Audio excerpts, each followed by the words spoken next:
Hello mga kaoris, hito na naman ako sa long time video. Papunta nga pala kami dito sa GBR. Siyempre, habang nasa sasakyan, chika-chika muna about sa mga love life, sa mga loveless, wag na. Yung isang kaibigan nabi dyan ay parang may love life, pero ang sabi niya, loveless siya, charit. We're heading to Jumeirah Beach Residence. Yun ang tinatawag nila yung GBR. Pero hindi naman talaga residence ang pupuntahan namin dyan. Ang pupuntahan namin dyan ay kainan. So, piniflex ko lang yung mga buildings dito sa Dubai, no? Very luxury. Oh, sus!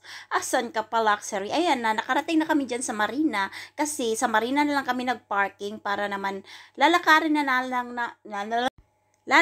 lang namin papuntang GBR sa aming kakainan.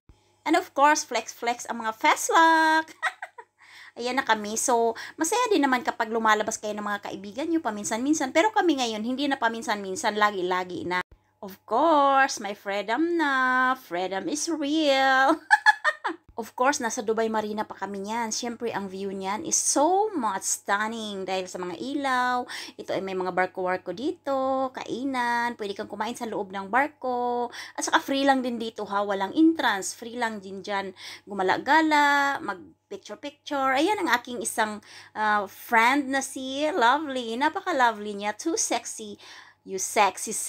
Oh, Charis! Totoo naman talaga ang sexy niya. Well, of course, medyo bata-bata pa, of course, sexy, di ba? Pero pag tumanda na, siksik sa laman. So, finiflix ko lang talaga yung mga buildings dyan. Ang ganda talaga ng mga view nila. At saka yung lights is so much stunning talaga siya. Ayan ang view.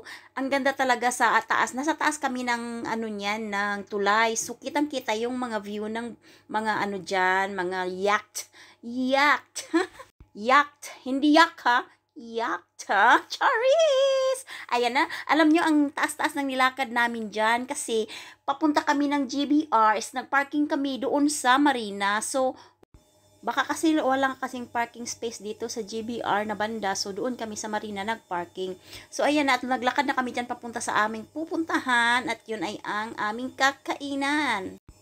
While walking is ang sarap sa mata yung mga ilaw. Talagang nakaka-attract yung mga ilaw dito sa Dubai. Yan yung tinatawag nila na the beach dito. So, ito ay tinatawag nilang GBR, Jumeirah Beach Residence, kasi malapit lang ito sa dagat. Hindi malapit. Tanaw mo lang talaga as in.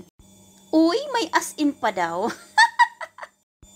Ang akala ko, dyan kami sa Bosporus kakain kasi nga, nandun yung papunta yung dalawa kong kasama doon. So, nag-think ako na sa Bosporus, hindi pala. So, mayroon din pala sila ditong mga piryahan. Piryahan ba yung sa Tagalog? Ewan ko, basta piryahan yan. Basta yung palaruan na may mga bata, o sumatanda, o lahat-lahat na kasali na. Sinasabi nga pala ng aking kaibigan dyan, welcome to my restaurant. Huy, walang ganun. So, andito na nga pala kami. Nakarating na kami sa aming destinasyon, yung P.F. Chang's Restaurants dito sa JBR. So, ayan. Sabi ko mag-model muna kayo dyan. Nakala nila picture yan, pero hindi. It's a prank! And of course, namili muna kami ng aming mga kakainin sa menu. Ano daw? Huy, mayaman! P.F. Chang's is worth it yung ibabayad mo kasi ang sarap ng pagkain nila. Talagang hindi masasayang yung pagkain kasi ang sarap. Masarap! Last but not the least, syempre mag-blow ng candle yung birthday celebrant. So, sinurprise pala namin siya dyan ng cake. So, after that, kumain ng cake. Pagkatapos, gala-gala kunti. Ayun. At saka nanood ng mga sayaw-sayaw ng Arabian dance. So, hanggang dito na lang guys. See you in my next video.